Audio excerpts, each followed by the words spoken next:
रमा देवी ने सपना बहू को आवाज़ दी और कहा, बहू, मुन्ने की नैपी चेंज कर दो, उसने सुसु कर दिया है।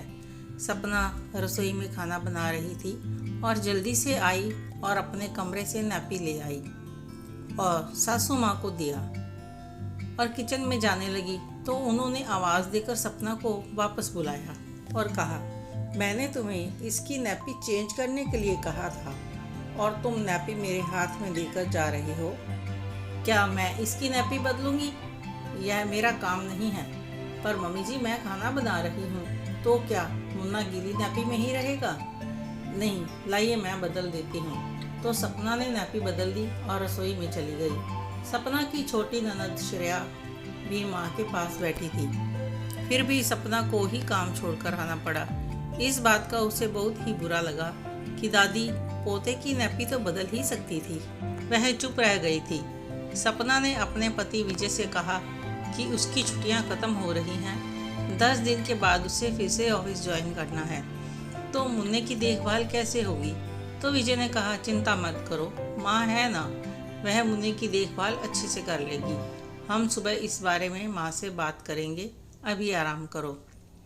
घर में सपना की ननद श्रेया, देवर अजय, सास रमा देवी और ससुर जी थे। ससुर कैलाशनाथ जी आधुनिक विचारों के व्यक्ति हैं, जो बेटी और बहू में कोई भेदभाव नहीं करते हैं। तभी तो वह बहू के नौकरी करने के हित में हैं। वे चाहते हैं कि जब तक वे हैं, उनके बच्चों के कैरियर में कोई रुकावट नहीं आनी चाहिए। बेटी को भी सीए की पढ़ाई करा रहे हैं। छोटा बेटा अजय भी अच्छी जॉब कर रहा है और चाहते हैं कि छोटी बहू भी नौकरी वाली आ जाए तो उन्हें खुशी ही होगी। कैलाशनाथ जी की सरकारी नौकरी है और उनकी भी रिटायरमेंट को 2 साल बचे हैं और रमा जी की इच्छा तो कुछ और ही है। सुबह विजय और सपना ने अपनी माँ से बात की कि सपना की छुट्टी खत्म हो रही है और उसे फिर से ड्यूटी पर जाना होगा। तो मुन्ने के लिए क्या सोचा है माँ? अरे, इसमें सोचने वाली क्या बात है? मुन्ने को तो अब उसकी माँ ही संभालेगी, और कौन संभालेगा? लेकिन माँ, सपना की जॉब, उसका क्या होगा? क्या होगा? अब छोड़ो ये नौकरी वोकरी का चक्कर, अपना घर संभाले। मुझसे जितना हो सकता था मैं कर चुकी। अब यह जिम्मेदारियाँ मुझसे और नहीं निभ सकती। मैंने पूरी ज़िंदगी अपनी जिम्मेदारियाँ निभाई हैं, अब तुम लोगों की बारी है। अजय है, श्रेया है, इन दोनों का समय है। अब जितनी करनी थी नौकरी कर ली। अब सपना और विजय एक दूसरे को देखने लगे। सपना ने कहा, माँ जी, मैंने मैटरनिटी लीव ले रखी थी। इतना तो पता ही था कि मुझे छुट्टी के बाद फिर से ऑफिस जाना है, तो अब आप क्यों कह रहे हो कि नौकरी छोड़ दूँ? मैं जानती हूँ कि कितनी मेहनत, कितनी पढ़ाई करके मैंने यह नौकरी हासिल की थी और अब इसे छोड़ना मेरे लिए बहुत मुश्किल है माँ। तो तुम यह चाहती हो कि अब मैं फिर से बच्चे पालने में लग जाऊँ? मेरी उम्र का भी कुछ लिहाज करो। मुझसे तो ये सब नहीं होने वाला। इतने में सभी नाश्ता नाश्ता कहते हुए डाइनिंग टेबल पर आकर बैठ गए और रमा देवी ने कहा, देखो बहू, सबके नाश्ते का समय है और जाकर अपना काम करो। सबको नाश्ता कराओ, तब तक मैं मुन्ने को देख लूँगी और इससे ज़्यादा की उम्मीद मुझसे मत करना। मुझसे अब ये घर के काम नहीं होते। पर माँ जी, मुन्ने के आने से पहले भी तो सब काम होते थे। मैं सुबह का नाश्ता करवा कर सबके टिफ़िन तैयार करके जाती थी और आगे भी करूँगी। मैं अभी भी सब करने के लिए तैयार हूँ। बस दिन में मुन्ने को तो संभालना होगा। बाकी घर के कामों के लिए मेड तो आती ही है। अब दिन में तो आप मुन्ने को देख सकते हो, और तो कोई काम नहीं है।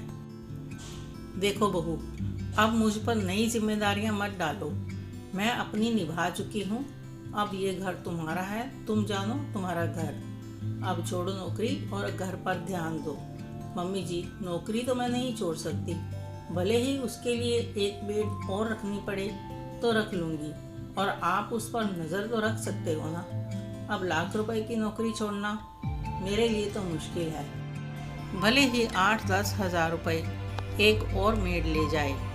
बुरा मत मानना बहू, मैं अपने बेटे की कमाई इस तरह से नौकरानियों पर नहीं लुटाने दूंगी। घर तुम्हारा है और अब बहुत हो गया। शादी के बाद घर और बच्चों की जिम्मेदारी पहले आती है, बाकी सब बाद में। उठो और काम में लग जाओ। सबके ऑफिस जाने का समय हो गया है और श्रेया को भी आज इंटरव्यू के लिए जाना है। वह भी जॉब के लिए ट्राई कर रही है, तो वह भी ध्यान तुमको ही रखना होगा।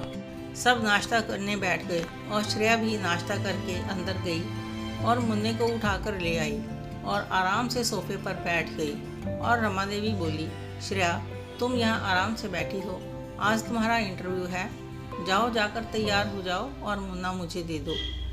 नहीं माँ, इसे मेरे पास ही रहने दो, मैं ही संभाल लूँगी और मैं किसी इंटरव्यू के लिए नहीं जा रही। ना मुझे आगे पढ़ना है, ना नौकरी करनी है।